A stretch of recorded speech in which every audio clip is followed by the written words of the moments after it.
Bom dia, boa tarde, boa noite, sejam bem-vindos a mais um Quase Semi-Profissional. Eu sou Fabrício Barros e quero antes de tudo agradecer o apoio que vocês têm nos dado através de feedback e mensagens que recebo. Valeu mesmo, gente!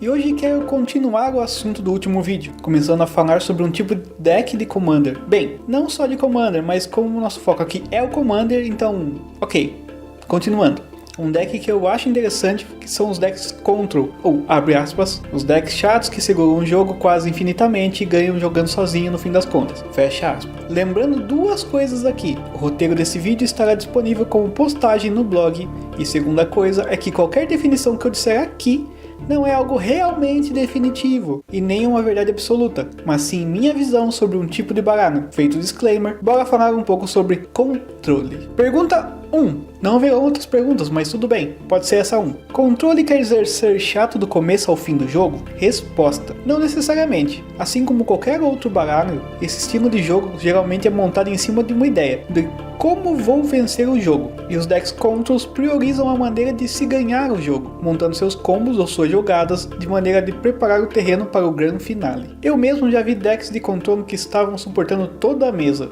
mas não tinham caminhos para obter a vitória. Já vi decks que agressivamente não deixavam os oponentes criarem espaço e ganham causando dano de combate. Já vi decks caóticos controlarem o campo e goblins ganharem. Em essência, o controle está mais em como criar um campo favorável para você e desfavorável para o restante. Vamos lá, decks Control funcionam mais lentamente que decks agressivos, aqueles agros que põem pressão sobre o oponente desde o começo do jogo. O grande ponto é que, basicamente, um bom deck Control tem que primeiramente estabelecer um campo favorável para florescer. No ambiente que eu jogo, pelo menos, vejo alguns decks que investem em anulações, em montar uma boa base de mana para rapidamente começo do jogo e no meio do jogo começar a colocar as engrenagens para funcionar. No meu deck da Zedruu, por exemplo, eu tento manter os oponentes longe de mim por meio de encantamentos ou criaturas que façam os oponentes pegarem algo em troca de me atacarem. Eu gosto de brincar que eu tento me tornar menos apetitoso no campo de batalha, atacando os recursos dos oponentes, mas deixe-me dar um exemplo do que acontece comigo. Como numa boa parte do tempo meu campo é composto por poucas criaturas e eu não tenho tanta presença de campo, eu invisto em cartas como Propaganda, Prisão Fantasmagórica, Musa na Sina do Vento, Kazul tirando dos penhascos e outras mais que no momento do ataque pedem que seja pago algum valor de mana, um pedágio para passar pelo meu campo e me acertar. Isso no mínimo faz alguns oponentes não colocarem todas as suas forças para brigar, já que atacar a mim tem um gasto de recurso grande e meio que atrasa a estratégia futura do oponente. Já tem decks que investem em retirar todas as ameaças do campo com cartas de remoção em massa. Alguns exemplos que já usaram em jogos são Cólera de Deus, Cair sobre os Pecadores, Renascimento Ferexiano, Vingança de Akroma, Ira de Kaia, Veredito Supremo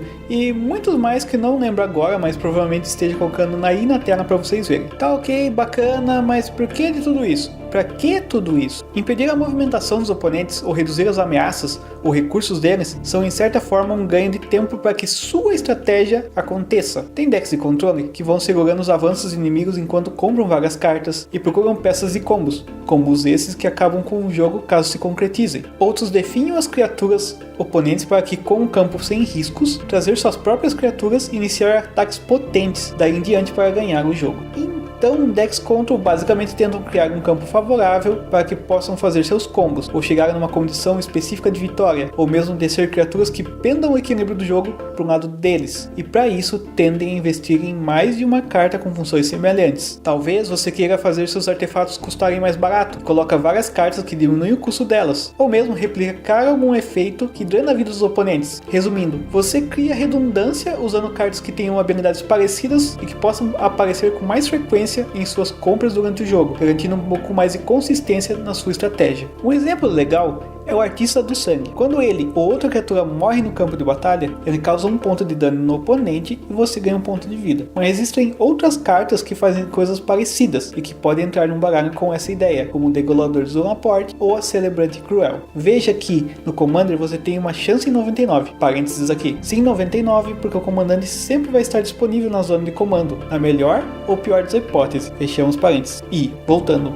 1 em 99 de encontrar uma das cartas em específico, mas as chances aumentam um pouquinho se você tem mais cartas que façam algo parecido. Então você tenta se manter no jogo segurando alguma ameaça e sua estratégia e procura meios de vencer enquanto seus oponentes tentam sair das situações que você criou. Bom, alguns exemplos de decks contra os de Commander são tipo Brago, Rei Eterno, Gadok Tag, Baral, chefe da conformidade, Zedru do Grande Coração, a Marquesa. Eu vou deixar na postagem do blog links para algumas builds desses baralhos no site do site da Liga Magic. Bom, bem, deixa eu ver. Se eu fosse dar alguma dica ou ideia sobre deck de controle, eu pararia para pensar em como você vai ganhar com esse baralho e que maneiras você tem disponível para abrir caminho para isso, já que, como repeti algumas boas vezes aqui, baralhos desse tipo precisam de algum suporte para funcionar. Talvez você tenha aí uma grande ideia de Commander que você vai fazer e acontecer, mas não pensou em como fazer essas coisas acontecerem com os oponentes em campo. E tá aí uma coisa que eu pensei agora. Decks de controle, creio que mais do que os outros tipos de baralho, pedem que você esteja atento aos seus oponentes de maneira opressiva. Uma jogada perigosa que possa ser anulada, ou uma criatura que pode por tudo a perder, que eventualmente vai ser destruída ou impedida de algo. É um baita exercício de observar os oponentes turno